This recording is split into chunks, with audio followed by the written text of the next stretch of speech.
they die because of thirst. And that is different from Isaiah 52 in the King James Version, which just says, their fish stinketh because there is no water and dieth for thirst. Okay. And this is really fascinating because the great Isaiah scroll uses the Hebrew verb that emphasizes the stench of decay, which the Book of Mormon phrasing captures more vividly than the King James Version. And it also combines the two of them and adds more detail. So Vetnes argues the subtle alignment with the Dead Sea Scrolls suggests that the Book of Mormon preserves an ancient reading. Okay, again, Joseph Smith had no access to these ancient scrolls, so how would he know this? Okay, now let's go ahead and go on to the third variant, which is found in 2 Nephi chapter 16, verse 2, which is compared to Isaiah chapter 6, verse 2. And this is just a very simple correction. So the King James Version says, above it stood the seraphims, and the Book of Mormon says, above it stood the seraphim. Okay, so the Book of Mormon uses the correct seraphim without the S, a more accurate plural form based on the Hebrew grammar.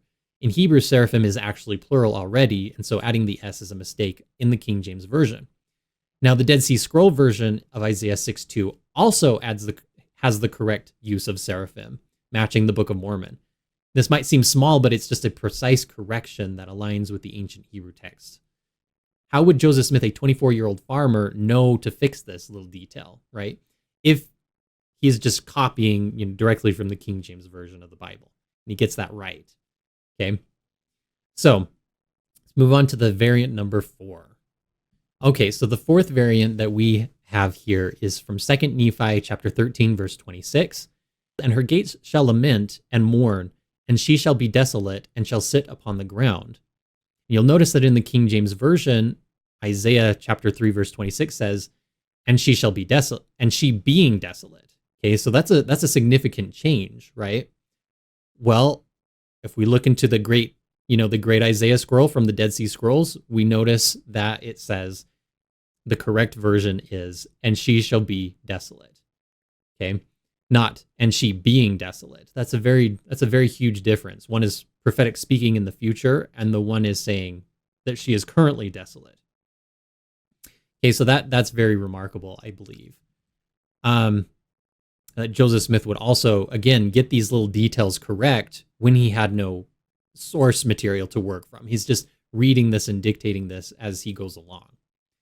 Okay, now the fifth variant is actually really, really fascinating, and it actually requires a little bit of explanation as well.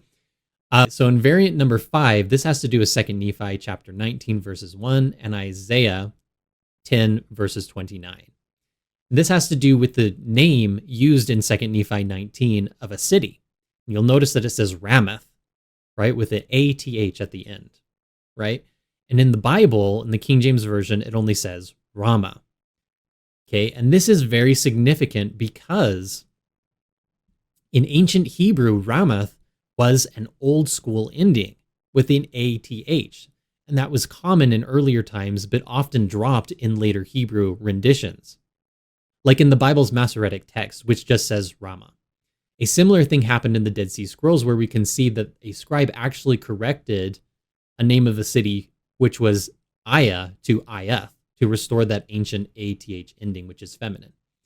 Okay, and what this means is that, and what this suggests is that because the Book of Mormon used the correct Ramath, it signifies that the Book of Mormon was translated from an even older text than the King James Version, which was translated from the Masoretic texts. Okay, so that was another phrase that I didn't define at the beginning of it. The Masoretic texts are just what the scribes used when they translated to the King James Version. And again, because it suggests that the Book of Mormon is starting at age 10,